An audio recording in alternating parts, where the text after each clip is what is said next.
Welcome back to the ithink podcast. I have Patrick Boylan today. I'm honored to have Patrick on the pod. Thank you so much for taking the time to sit down. You're a tech CEO, entrepreneur. You've been doing this for a while. I love your ambition and your sort of projects. Tell me a little background about yourself. How did you get into this career? Yeah, man. Well, first and foremost, not the CEO. Okay. No. My good friend Steven is the CEO. He's so much more level-headed than me. You're talking about MuseFlow? Yeah, MuseFlow. Nice. So it's a music education app that we're making. He's great. He is just again, so much more level-headed, and Yeah. I'm much more fueled by my passion, my emotions. He's just so much more, let me think about it. I love that. I'm like, well, you kind of need both ends, right? You need the person that is gut reaction, what feels right, versus the person that's no, let's really think about this and consider all options sort of thing. And I'm like, works out great for us. Anyway, hi, great. Thank you for having me on. Yeah, of course. So you mentioned that you had been paying attention to the podcast a little bit, and yeah, I really appreciate that. And again, I'm super honored and surprised that you came on the pod, but it's a huge achievement, obviously, to get the chance to speak to you because I'm fascinated by business. And I'm especially fascinated by businesses which are pursuing something positive, because I'm all about achieving financial freedom, etc., but in a way which is positive and having a net positive impact on society. And I really think a lot of your projects do that. And a lot of them seem to be rooted in this passion for music. Yeah, that is interesting. An interesting analysis. I try my best to, be positive. I love I'm that. the bottom line is not money for me. Let's take a quick break. I want to talk to you about the sponsor of today's podcast. So guys, a lot of you hit me up. You want to make beats. You're a rapper. You want to make your own beats, or you just want to learn music. You got to understand piano, you got to understand music theory, how all of these things play together, regardless of what it is you're doing musically. The only issue, you're broke, you can't afford to go to an expensive music teacher, piano lessons, guitar lessons, theory, take a class in college, whatever it is. You also don't have the patience because that's not how you learn. You don't learn based off of a teacher telling you specifically this homework to memorize or whatever, expecting you to learn at their pace with their style of teaching. That's all old school. Guys, MuseFlow.ai, it's revolutionary. This is an AI music teacher that has been proven to function several times better than a traditional human music teacher. It will adapt specifically to the way you think, to the way you interact with the world, and it will identify much better than you yourself or any therapist could your personal learning style. So MuseFlow.ai is going to make sure you understand music. Yeah. The bottom line is, can you create something that is long lasting and influences their lives in, yeah, you're right, a positive way, Yeah. We're trying to teach music in a different way, right? I love that. We're trying to teach it in a way that engages flow state, that gets a lot of people with a lot of different perspectives and ways that they learn. We're trying to use that to their advantage, right? I'm not the best reader, personally. I'm not. I have never been. It's not because I'm dyslexic. It's just I always have just never digested information best through reading it. What about you? Are you a visual learner? Yeah, so I think it's something I think about a lot, actually. I think I'm a mix. I really had a tough time, though, growing up in school, paying attention and staying focused because I felt like a lot of the information was taught in a very black and white way, designed for one kind of learner. And I was definitely far from that kind of learner. I find when I do my own research, and especially lately I've been using AI to learn things, I find that I learn much quicker than if I had been, sitting in a classroom. That's so interesting. Because you sound like a very what is called an autodidact. Somebody What do you mean by that? Somebody that learns on their own. You don't need a curriculum. You don't need somebody telling you what to learn. You're like, oh, I'm interested in this thing. I'm going to learn all about it, right? Yeah. Sounds like you're similar to that. You're a self-learner. You're self-taught in many ways. Yeah, 100%. It's really hard for me to pay attention or care about learning something if it's not a thing I'm genuinely interested in myself. I think Yeah. that was always a big thing for me. But I've been a musician, my whole life, and that's also a reason I'm fascinated to talk to you because you're sort of revolutionizing the way we interpret music and interact with it and learn from it.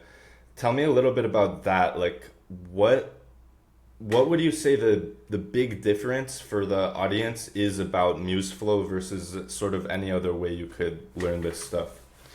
Well, a lot of people, traditional methods of teaching instruments, they always come down to let's learn this one song. And they're all Yeah. boring. They're all boring pieces that you're finding in a book, right? Yeah. The things that we want to play are much more complicated. Okay, we listen to a song and we're like, oh, we love that song and we really want to play it, right? That kind of inspires the journey of picking up an instrument. But when you first start, you're given these songs that are totally boring and they're not fun. And they're Yeah. supposed to work a skill. You're supposed to learn this new skill, whatever it may be, whether that's a new note or a new rhythm, Yeah. in the context of this song, and then be able to apply it to all these other songs. That's not the case. We can't do that because we're learning it in isolation at that point. Yeah. So the way we're kind of trying to flip it on its head a little bit is by saying, okay, here's a new skill, a new note or a new rhythm, and then we give you an infinite amount of music that always is generating, constantly changing and evolving and adapting to you. And we're building it so it's that. Right now it's just generative and it all flows together and it's all very much at this one specific difficulty level, exercising this one specific thing. And then we slowly but surely bring it out into all the different contexts that you already know. Okay? Yeah. So say you're on level 5 and you're learning G in the right hand, okay? Yeah. You've already learned F, E, D, and C in the right hand, and you've already learned C and B and A in the left hand. Okay, this is Yeah. for piano, right? And Of so course. you've learned all of those notes already. You don't know how to play what is called polyphonically, which is multi notes at the same time. You've only learned monophonic so far, right? So we're going to give you that new note, G, in isolation first, maybe with one or two notes on the other side. Okay, that's it. Yeah. And then the next tier within that level, we're going to expand it to all of the other notes that you already know, including the left hand. And there you go. Now Yeah. you have successfully learned that new skill embedded within all the context that you already know, and then songs get unlocked after that. That's the whole key, is we're kind of like adding another step Yeah. before you get to songs, right? I love that. Never the possibility of being able to do that before. This is technology that we're building on the fly.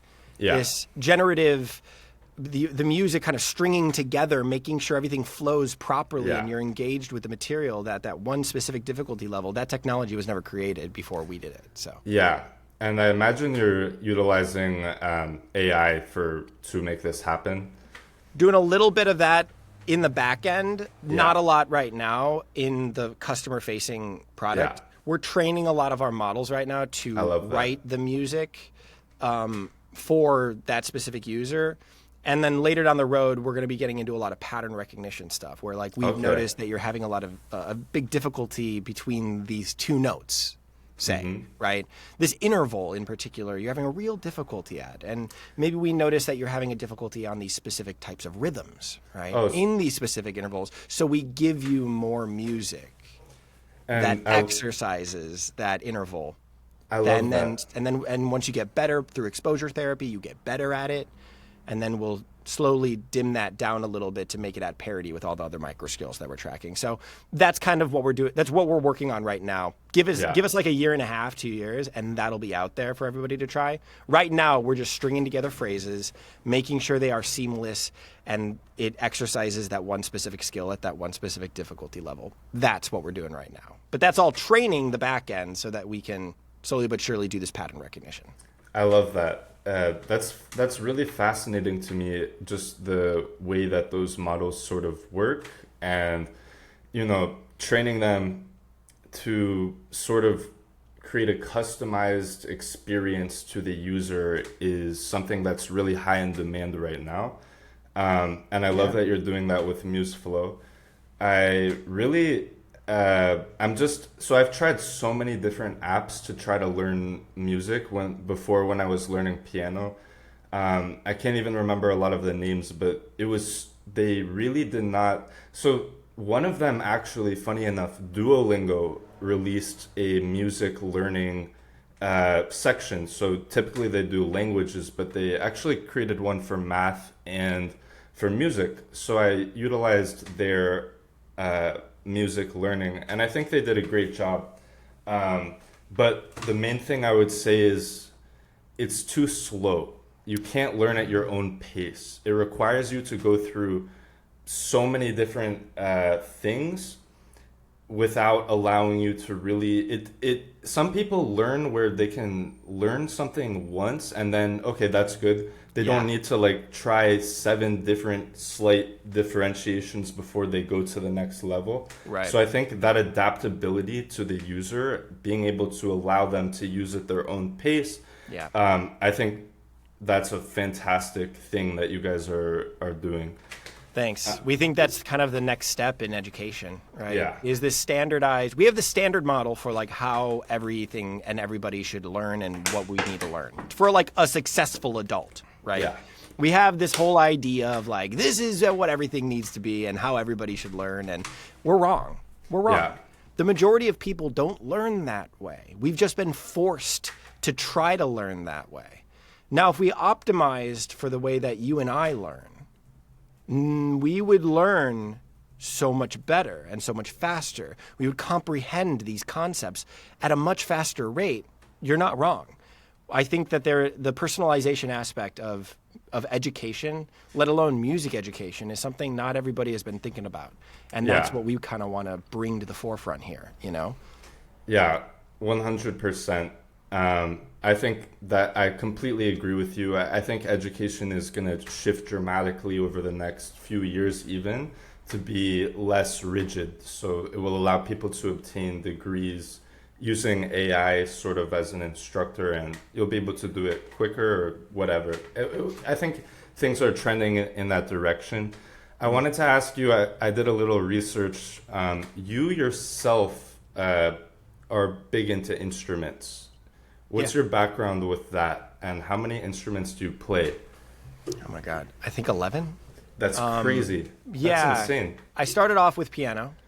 Yeah. I took 8 years of that. I hated every second of it, right? Mm-hmm. But that got me to a place of being able to read music. You know, I could read music. I knew what chords were. I knew a little bit of theory, and then I got into singing.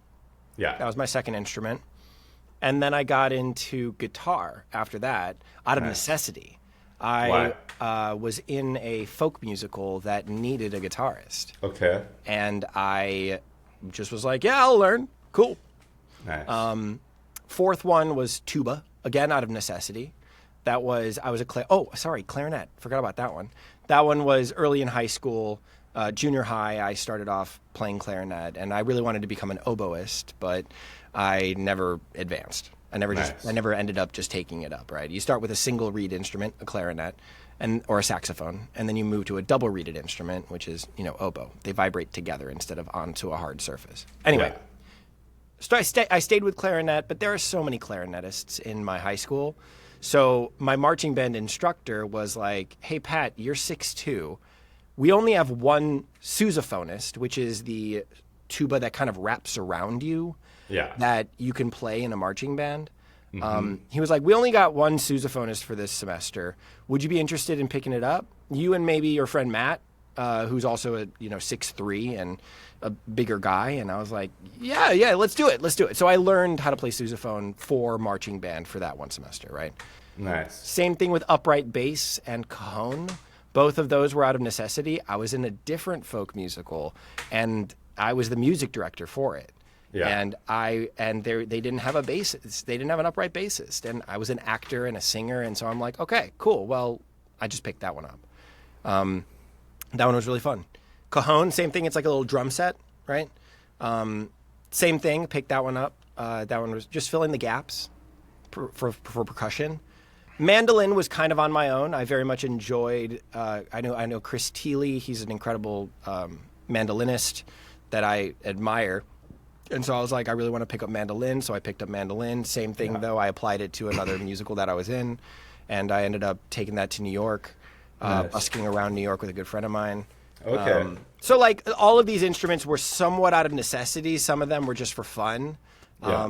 But yeah, I think that's around 11. Hold on.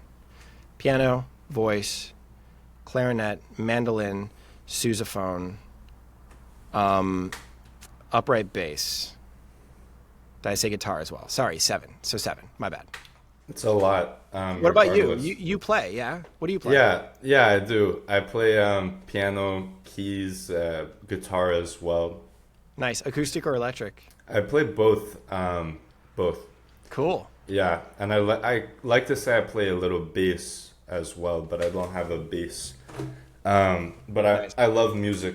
And it's funny, you just mentioned you'd been busking in New York. This is something I did one summer a few years back. I was more in like Hoboken in New Jersey, but one time I was on the Brooklyn Bridge, which was pretty cool. But so, Cool. what lessons did you learn? What lessons did you learn while you were busking in New York?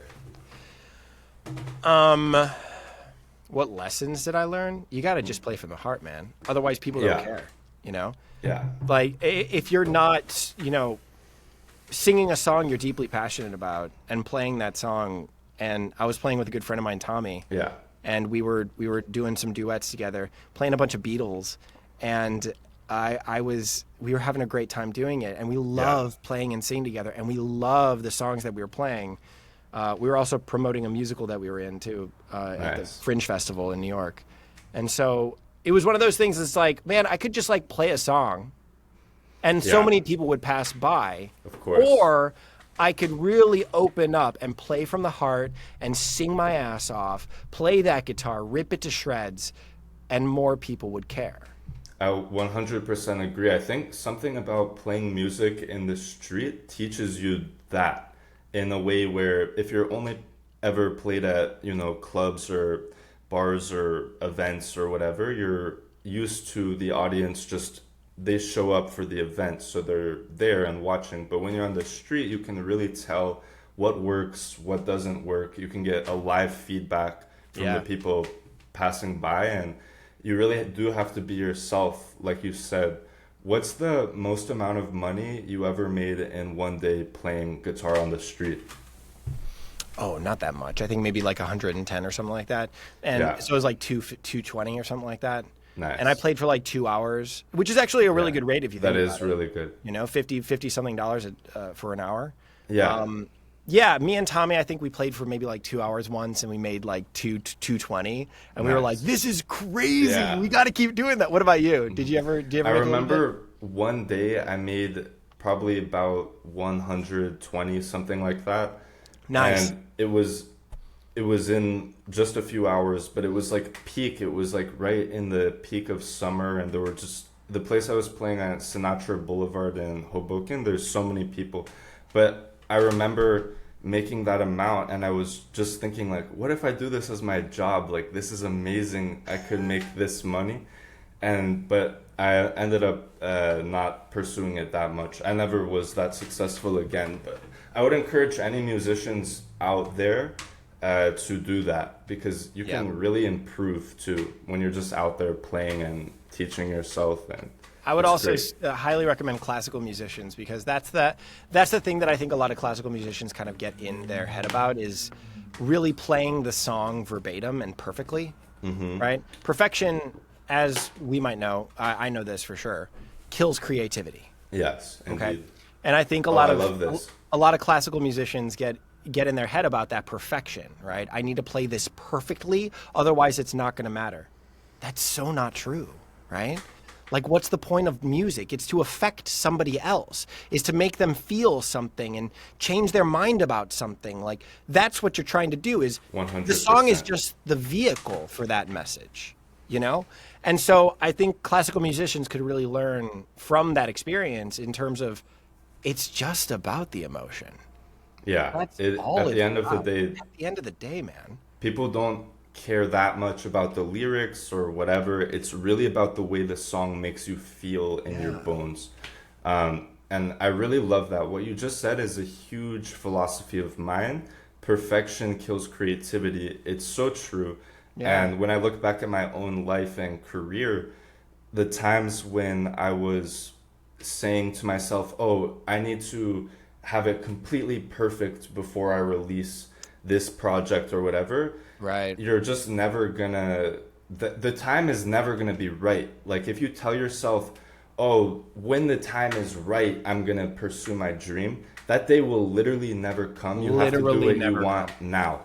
Yes. Yeah. Yes. And yep, I learned it even further starting a business. You know? Tell me about that. You got a cool idea, great. Don't wait until it's perfect to release it out to the public. Yes. Get that customer feedback immediately. Mm-hmm. Start getting this iterative process of people giving you feedback and you incorporating that feedback. Start that sooner rather than later. It's the iterative, agile process of adapting and changing and adjusting based on customer feedback.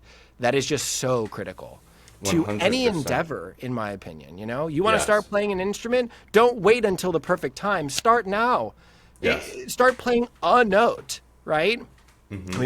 We've got projects that like mine, that apps like mine that are helping people do that. It's like, you don't know where to start? Cool. We'll give you one note, 3 rhythms, teach you how to read music. We'll do that in 7 minutes. I love that. And then we'll get you playing. Cursor will start going, the metronome will start, and you get right on into that groove, baby. I love that. And so, like, yeah, it's not about perfection. It's about starting and iterating and moving forward. Every failure is just an opportunity to learn. Yes. That's all it is. Don't take it personally. 100%. You have to fail to win. That's the thing which stops so many people. The people out there who are really winning, they're the ones who also failed the most because they put themselves out there the most and made the most moves. That what you just mentioned, relating this to business, it reminds me of a quote actually by Elon Musk, and I want to ask your opinion on him in a second, but he said, never release a product, never optimize a product which shouldn't exist. So you don't want to waste your time on the front end. Yeah, that makes a lot of sense. Trying to optimize something if there's no market for it. You release the first version, the earliest, and then adapt it based off of customer feedback. But it's kind of that same point. What is your opinion on Elon Musk? Because he's been in the news quite a bit recently. Yeah, not a fan. No. Okay, talk to me about him. I think he bought this company. You're referring to Tesla? SpaceX, Tesla. SpaceX. No, I think it was Tesla. Either way, he comes from the millionaire, 100 millionaire, the billionaire class from the start. He bought a company, and sure, he might be really good at like efficiency and improving the mechanical process of building something and automating that. Like, cool, great, good for him. He may be a savant in that regard, but I think what he's done for the public, what he's done to our sort of ethos as America and the general public, I think it surpasses all the positivity that he's done. It's negative. He's skewing to the negative because of how bad of a human being he actually is. Are you referring to his political actions? Political actions, the way that he's a narcissist that like, he's not a good person, you know? His family doesn't love him. What do you mean? His kids hate him, man. I'm vaguely familiar with his family life. I know he has a lot of children. He's estranged from maybe all of them except for like the youngest, isn't he? And I'm not sure. Yeah, like from what I know and from the things that I've heard him say, he does not seem like a good dude. So like I don't know, man. Like, who am I to judge, really? But at the end of the day, I think he's done more negative to our society than he has done positive. And remind me again where you're based in San Francisco? Los Angeles. Okay, you're also in LA. I didn't put that together, but sorry. So you're in LA right now. Obviously, Musk was around LA and in California a lot in the past. Before he recently became ultra famous, were you a fan of him back then? As a guy in tech, what was your opinion on him prior to him being on the global stage?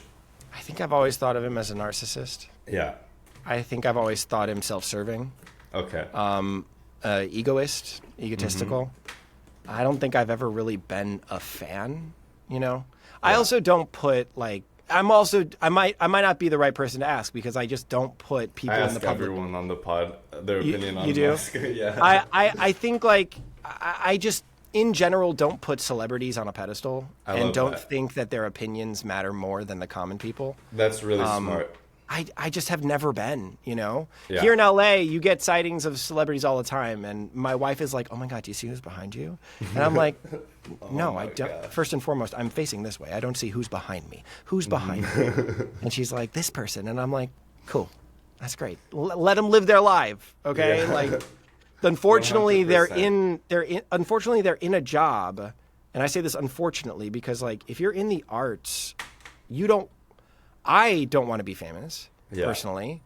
I'm not here to have power and wealth. No. Okay. I'm not here to change a lot of people's opinions about certain things. All I want to do is make good art and do good work.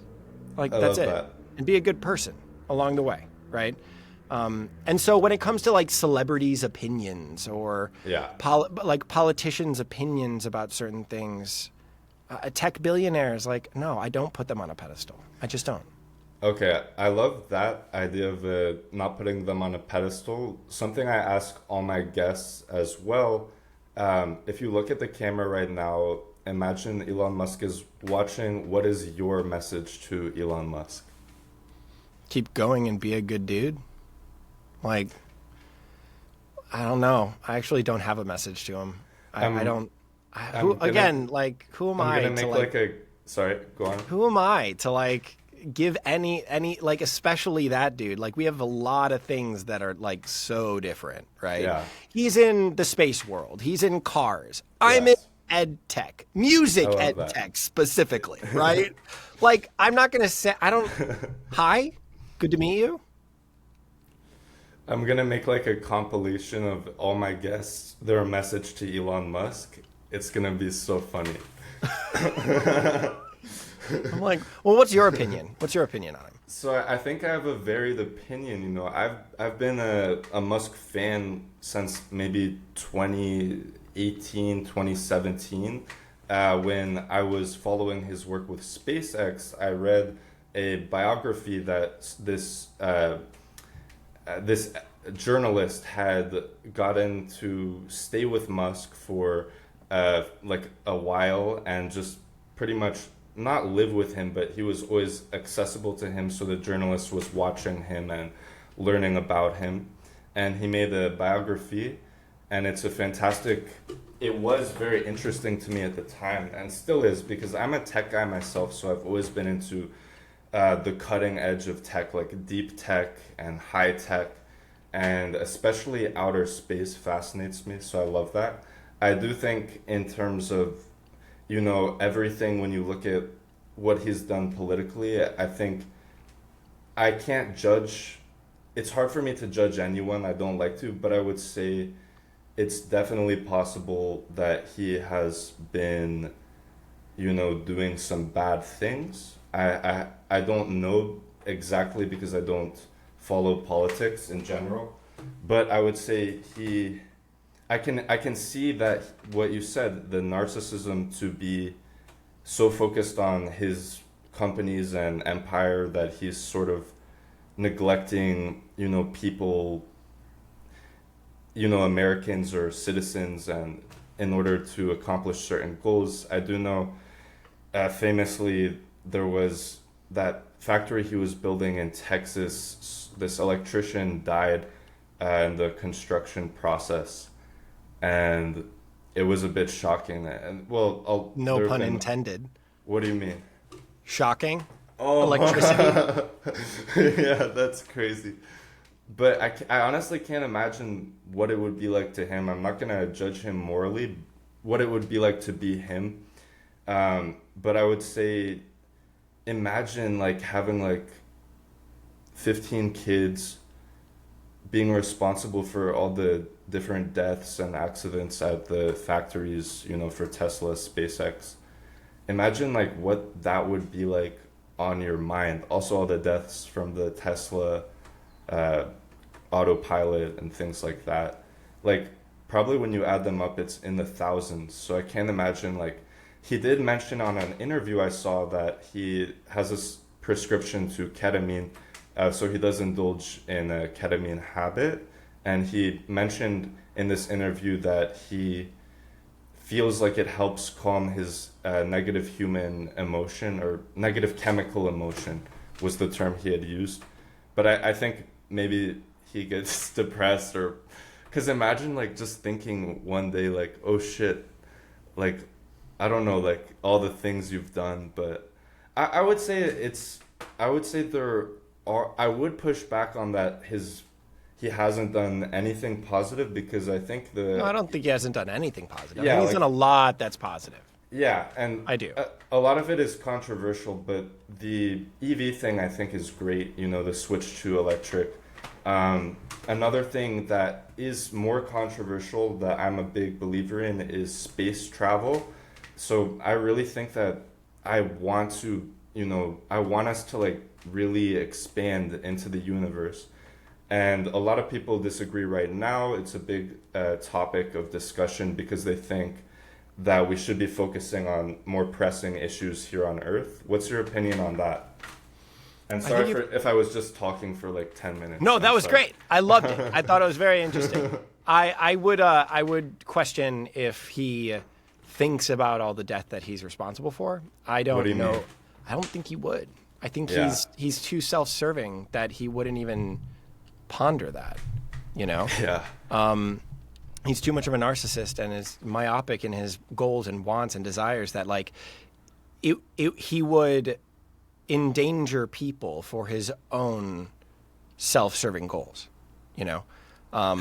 I again, I don't know the guy, but like from his behavior, I could only expect that, right? Yeah. And that's the problem with narcissism, is that like you will step on the backs of everybody to get to where you want. Yeah. Anybody and everybody, because you don't value people in a way that a normal human being does. And so I think you're kind of like seeing all the things that he's done and then says, what would a normal person think? Yeah. And I don't think he would think that way, right? Yeah, I think you're right about that. He probably compartmentalizes or just doesn't even consider it, but who knows? I mean, I can't imagine, like, obviously he lives a very crazy lifestyle. What historical figure do you think he resembles the most in terms of his actions, persona, and everything? I don't know. Napoleon. That dude was deeply a narcissist and definitely like self-serving in his own right. Why do you think Napoleon was a narcissist? Well, he stood for the revolution and then deemed himself the emperor of France. Yeah. How do you think they let that slide? I don't know. That's maybe charisma. He was also a very good general. He was very clever. Yeah. But he failed miserably in many, many ways. Speaking of failing upwards, right? That's kind of one of the guys. I don't know if there's any like historical figure that I would compare him to. He's kind of a new breed, I think, of Titan, isn't he? Potentially. Who knows though? I don't know. And what I would say, so you just talked about Napoleon. I know we have to wrap up soon, but I want to ask you because I'm fascinated by history. So I studied so many different wars, but Napoleon is not a character I've studied a lot. So it seems like you know a little about him. You mentioned his failure. Yeah. I know he tried to conquer Russia at one point. I think so, yeah. I actually don't know much about him, to be completely honest.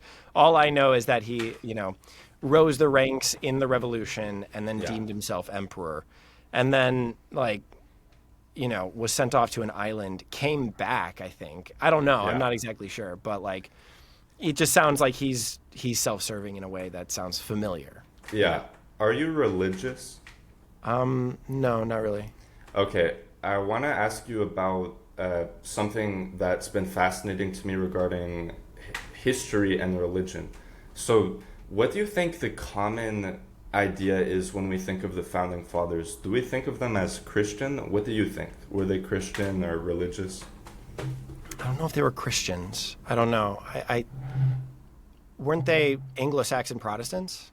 So that is a common misconception, actually. The majority of them were deists, so they actually didn't prescribe to any particular religion. So obviously people like Thomas Jefferson and Benjamin Franklin, Thomas Paine, none of them practiced religion. It wasn't very common at all in colonial America, and they considered it to be sort of a rejection of the British church. Interesting. Yeah, so, and God was never mentioned in the Constitution. But so, regardless, though, I find that very interesting because at that time, the people controlling America were majority non-religious. And that was also why they put so much effort into separating church and state. And now we've sort of become, now when everyone thinks of our country, we think of a Christian nation. But there was a time when we weren't. There was a time when people thought very differently. And I have nothing against religion at all. I personally love religion, and I'm very spiritual myself, and I definitely believe in a higher power. So I don't go on this tangent to diminish religion, but it's something I just found interesting, to learn, because I've been researching the founding fathers recently. That is very interesting, isn't it? Yeah. That explains, separation of church and state. Yeah. That explains that. Yeah, very, very interesting. I find that fascinating. Mm-hmm. Yeah. Something happened along the way where we changed. I don't want to ask your opinion if you don't want to, or what's your perception of Mormonism? My perception of it? Yes. I got anecdotal experiences. Like From a coworker back in Chicago. Yeah. I grew up in Chicago, and I worked at my stepmother's. She had a company called ServPro. She owned a franchise of it, and they did home restoration after fires and floods. Right, so they got hired by the insurance company to come on in after a major fire or a major flood, and they did the remediation for that to get it ready for the building. Right, to building it up. Right, so they gutted the buildings and then got it cleaned up and ready to go. Right, and one of the guys, great guy, he was Mormon. Nice, great dude. Always wore the white shirts underneath everything, all the underwear and everything like that. He saw Book of Mormon on Broadway, or at least when it came to Chicago, and he saw that with my dad, and he was like, "This is utterly hilarious because all of it is true." They believe that they're going to get a planet when they die. Yeah. Just so many things that are mentioned in that musical. He was cracking up. Him and his family went with my dad and my stepmom, and they just had such a great time because my dad is a big musical theater nerd. I'm a musical theater nerd, and so to share that experience with an actual Mormon was very special. Nice. He loved it. He thought it was like not condemning the religion in any way, and I'm like, that's really, really cool to be able to find a pocket where you're not judging anybody, you're not condemning them, but you're like poking fun at it in a way that is very true, and that the people of that religion actually agree. Like, yeah, this is kind of crazy, right? But like, this is what we believe. So I'm like, I love that. I think that's great. 100%. I mean, I think any religion can get all messed up, right?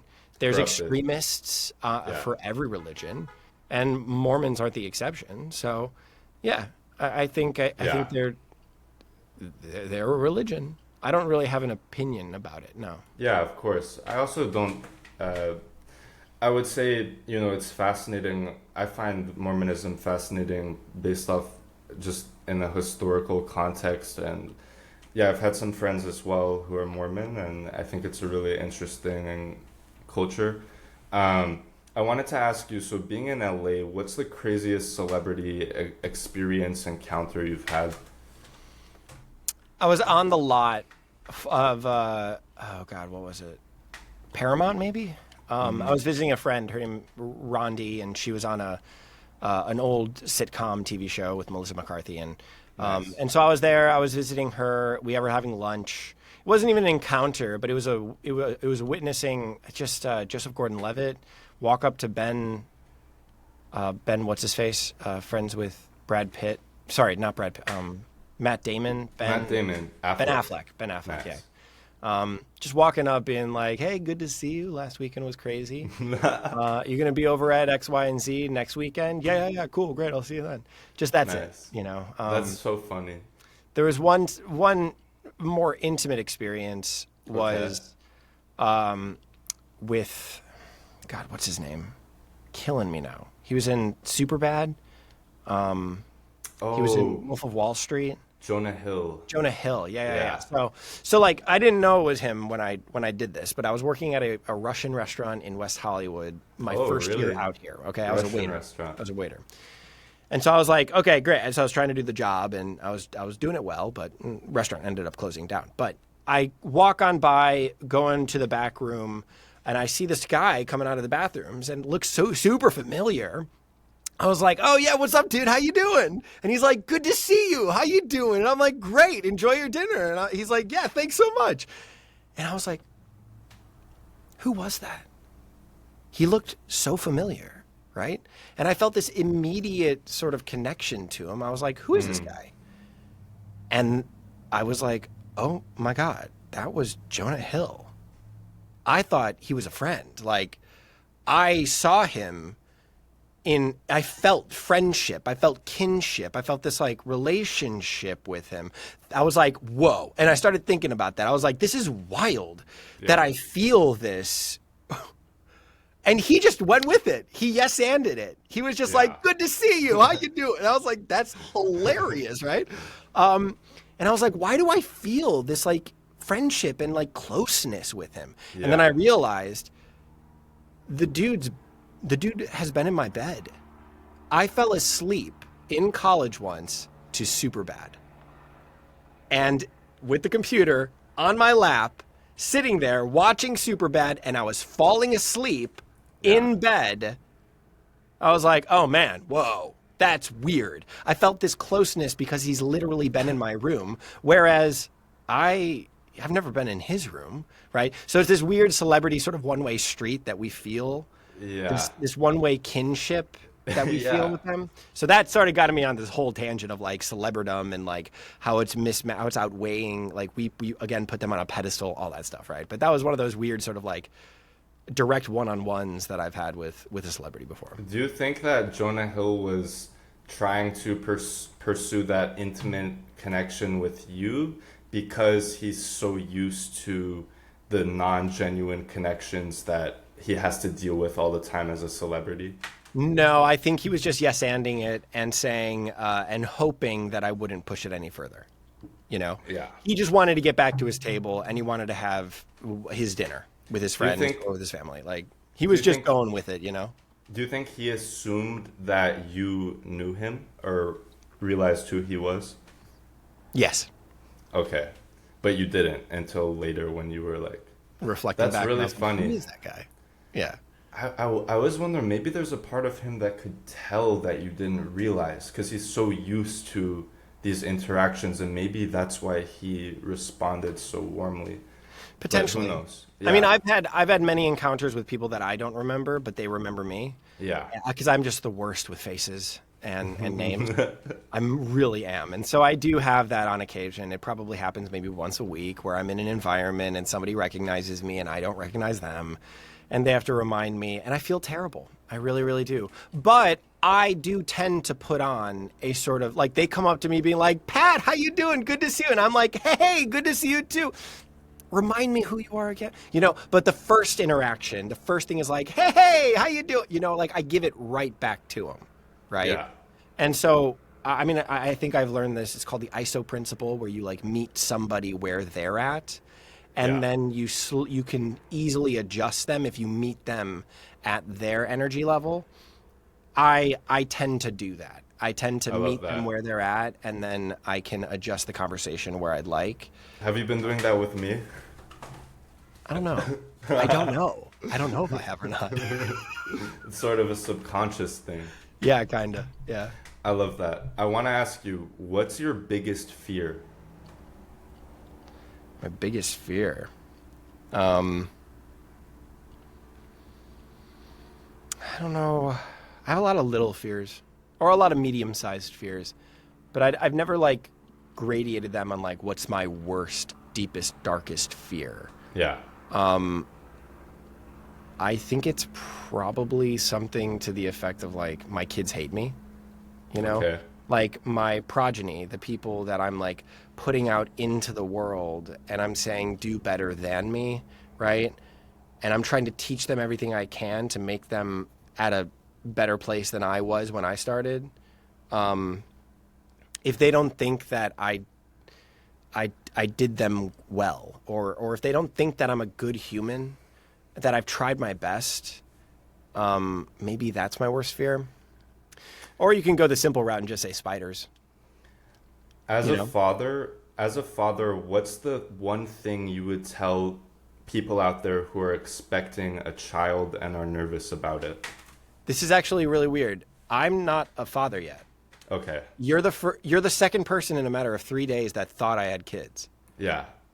Maybe it's because of the way that I talk about it. Oh, no, it's because you just said my kids, your biggest fear, my kids hate me. Wow. Yeah. Okay. Right. You're right. I'm talking about it in terms of like in the future. I mean it in the future, but I'm talking about it in the present tense. Wow, that is really interesting. Yeah. I guess that just shows you how much I want kids, right? Okay. So you want kids a lot. What is it about having kids that you want? It's the nurturing. It's the teaching them my wisdom. It's seeing them grow. I love the toddler phase, and I love seeing them in this naive looking around world and being like, oh my God, everything is so new. And then being right there with them and teaching them and fostering them and making them, actual into whole human beings. It's just that I want to care for something. I feel like that's very human, right? Mm-hmm. And I so deeply want to care for a child that has a bit of myself already in them. Yes. And so me and my wife, we're thinking 2 to 4 years. We're planning on having a kid or two. And even though everything seems to be going crazy in the world, it's one of those things that I think is just so biological. There would be a piece of my heart just missing if I didn't have children. Yeah. What about you? Do you want kids? I do, actually. It's funny you ask. I think I've always wanted to have kids, and I definitely imagine myself having kids at some point in the future. I think a lot of young people like me out there are nervous about having kids. It's a lot of young people's worst fear at the moment, given their perception of the economy and what might occur if they'll be able to support a child, because they are expensive. What would you say to someone out there who is unable to have kids due to not being fertile or being sterile? What advice would you give them? Well, do they want kids? Yeah, who want to have a kid, but they're infertile? But there, a lot of people out there have said, I'm infertile and this or that. I won't go through these steps to make it happen because I wouldn't feel the same as if it was biologically my own. I wish that maybe you could find some sort of semblance of familial love to somebody that you might be willing to adopt. Yeah. I think that there are a lot of children out there that need homes. I've definitely considered it. Me and my wife have. Why bring a whole new life into the world when there's so many that need some sort of help? And I mean, I've taken a kid under my wing and I've given them all my knowledge before. Not a child, but somebody who was 20. Yeah, I think he was 20. And I was 26, and so really not like a big difference. But he was homeless, and he didn't have any sort of semblance of a future, and he needed help. It was during the George Floyd protests. Yeah. And he came up to me and my group and were like, "Hey, the curfew's about to start. I don't have a place to stay." Yeah. And I was like, "Oh man, dude, like, have you thought about the shelters?" He's like, "I don't have a phone. I need, are you able to help?" And I was like, "Yes, 100%. Called up a bunch of places, got him in the Salvation Army for that night. Okay. Yeah. And that sort of, and then I helped him. Like, I made a resume for him. Yeah. I taught him like about the job market and looking out for jobs. And he eventually got a job, and he got his own place. He lives with his girlfriend now. And I'm like, okay, well, we helped him off the street, right? Did you consider it to be kind of like a father figure role you were taking at that time? More of a mentorship than a fatherly figure, right? Okay. And so I would say you can find some semblance of that familial, fatherly, motherly vibe. You can feel that with somebody who is adopted. 100%. And I know we have to wrap up now. You mentioned you have a special promotion code for my listeners to sign up to MuseFlow. Yes.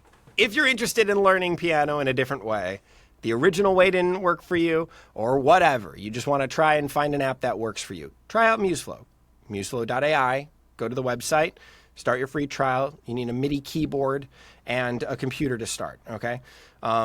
We're building the app, we're building audio recognition, all of that's to come. But for now, if you want to try it and start it, here's a coupon code for you. It gives you 50% off for life.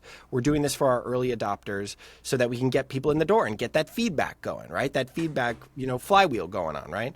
We've already got it. About 50 people are using MuseFlow, and they're loving it. Every day we get new subscribers. It's growing, but we're not going to be able to keep this promo going forever. So if you're interested, check it out.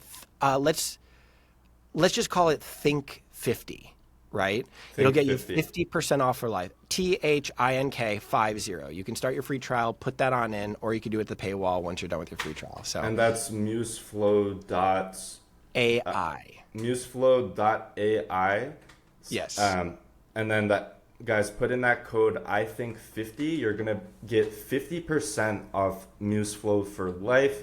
You're gonna learn how to play any instrument you want in a matter of minutes, and you're gonna start that journey. It's the new AI. It's the new thing. People aren't learning instruments in the traditional old school way anymore. This is all adapted specifically to you as the user. You're going to learn really quickly, and it allows you to go at your own pace. So if you guys are fast learners, if you learn in a different way or just any way in general, this AI MuseFlow, it's going to literally adapt to your mind and get you to learn this music in a very short amount of time. And it's going to get you really going quickly, teach you how to make music, make songs, all of that music theory. You're going to figure it out. Thank you guys so much for tuning in. Thank you, Patrick Boylan. I really appreciate you coming on I Think Pod. This has been a wonderful 21st episode of the I Think Pod, and you're the man. I can't thank you enough, Patrick. Thank you. Congrats, Ben. Thanks for having me, and keep it up, dude. You got a great podcast. 100%. All right, I'm going to end the recording in 3, 2, 1. Oh, sorry. There.